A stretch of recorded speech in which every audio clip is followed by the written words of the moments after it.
Can you hear me?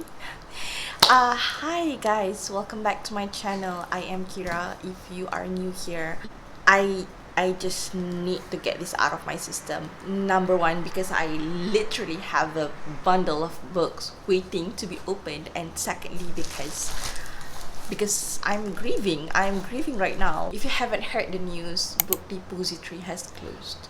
At the point of we're talking now, it closed.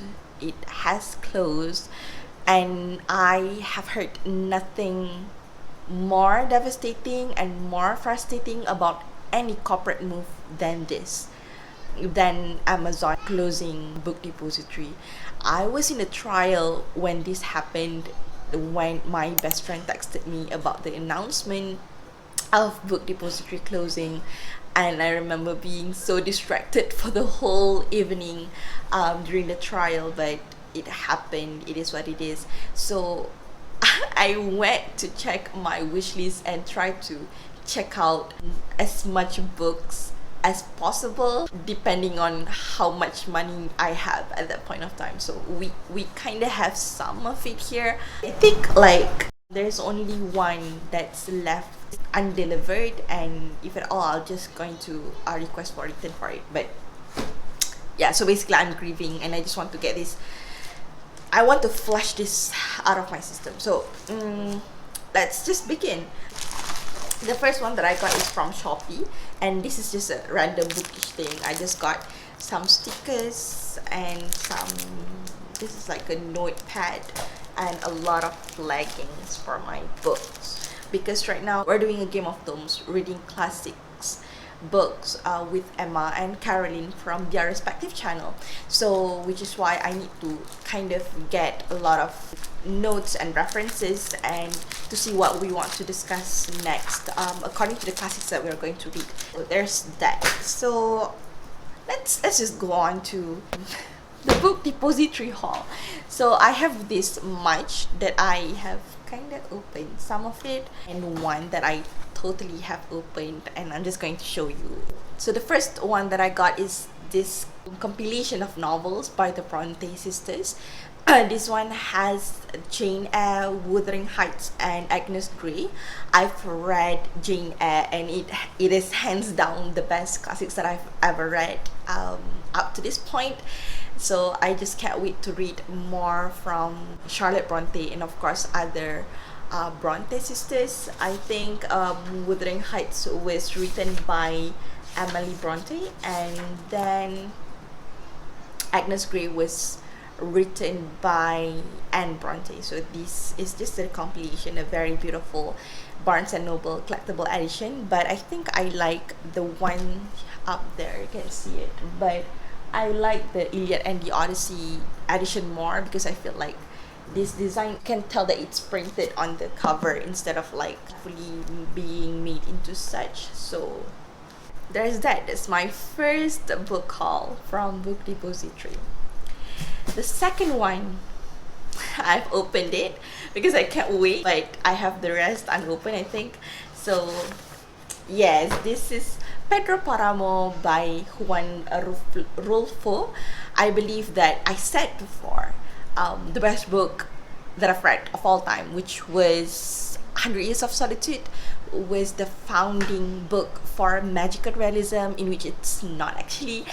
This book was the book that actually inspired 100 Years of Solitude. So anything that could be attributed or related to that book, I just eat them all. So this book is about our narrator trying to find his father, and whether his father is some sort of this town, and discovering that this town is actually a haunting ghost town. So I think like give me all of these haunting vibes. I like it. I like those vibing, haunting, mysterious, well, not really creepy, but when you question your own understanding about the matter. I like those kind of vibes in a book. So I think I'm gonna love this one. Second one, the third one, which I already opened, and this is a very cute little Penguin Little Black Classics edition of Oscar Wilde, Only Dull People Are Brilliant at Breakfast. I've read Oscar Wilde's The Picture of Dorian Gray. So amazing. One of my best book of all time. One of my favorite classics ever. And I think you cannot go wrong with Oscar Wilde. So I'm trying to get more into his works, and I found this, of course, in Book Depository, really cheap. I think it's all only about 13 or 14 ringgit when I bought it. So I think I cannot go wrong with this one, and I just want to know what is it about. I don't think it's a novel at all. I think it's just like his thoughts being poured on a piece of paper and eventually was compiled here. This is Oscar Wilde, Only Dull People Are Brilliant at Breakfast.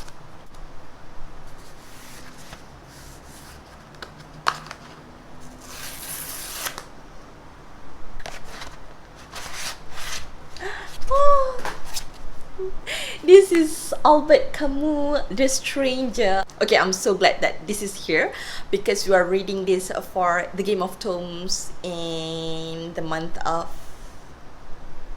June, I believe, even though I haven't finished the book for the month of May. Haven't even started yet, but this is A Stranger, and this is one of the books that is critically acclaimed of all time. I think you cannot go wrong with this, and it's also very, very thin, and I can't wait to read it.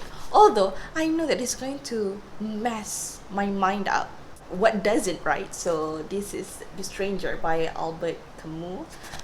Should I read you the first line of every book? Let's try to do that. My man died today. Next one. Let's do this.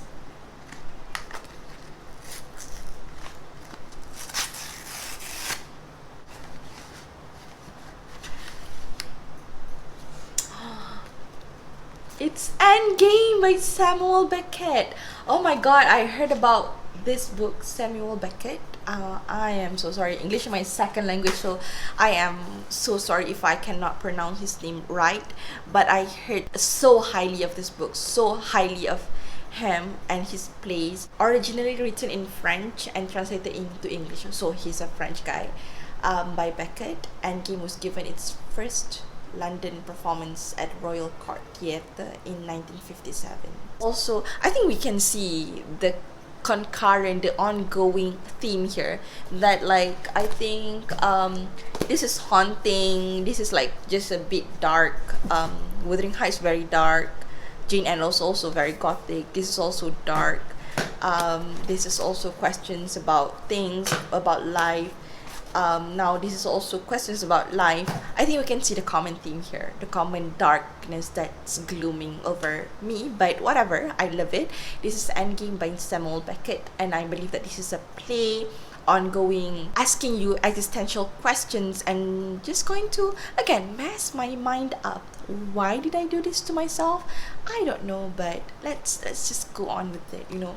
I think I am in the point of where I'm not depressed, I'm not really stressed, or maybe I'm not really burnt out, but I just feel numb. So when you feel that way, when you feel like, what is the purpose of life?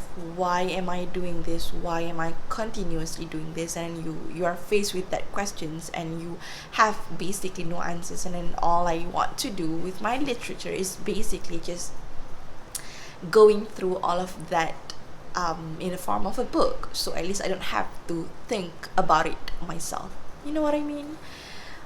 So let's not just waste time, and let's do on another one.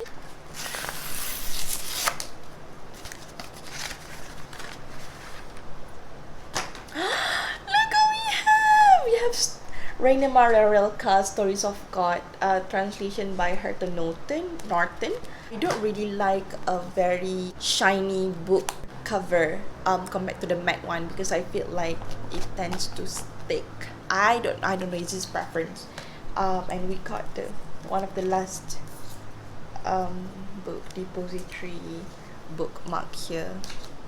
Just going to save it for memories. This is Stories of God by Rainer Maria Rilke. If you haven't heard of Rilke is a German poet who have spent his life trying to figure out, I think just like most of us do, as an author, as a writer, and have sent out a lot of letters, a lot of correspondence, which I've read Letters to a Young Poet by Rilke before, fell in love with it, fell in love with his writing, and even though those are all writings that he made in a letter, like imagine your Instagram post and people compiled it and actually made a book out of it. It's just that deep. I really love him, and of course I got it from Emma as well. So this is Stories of God by Rilke. He is very shy to talk to children, but he feels like life actually belongs to the youth, and what best way to talk about life than actually try to talk to the youth about God. So I think that's the Stories of God by Rilke. It's actually made for the last one. Do I remember what's not here?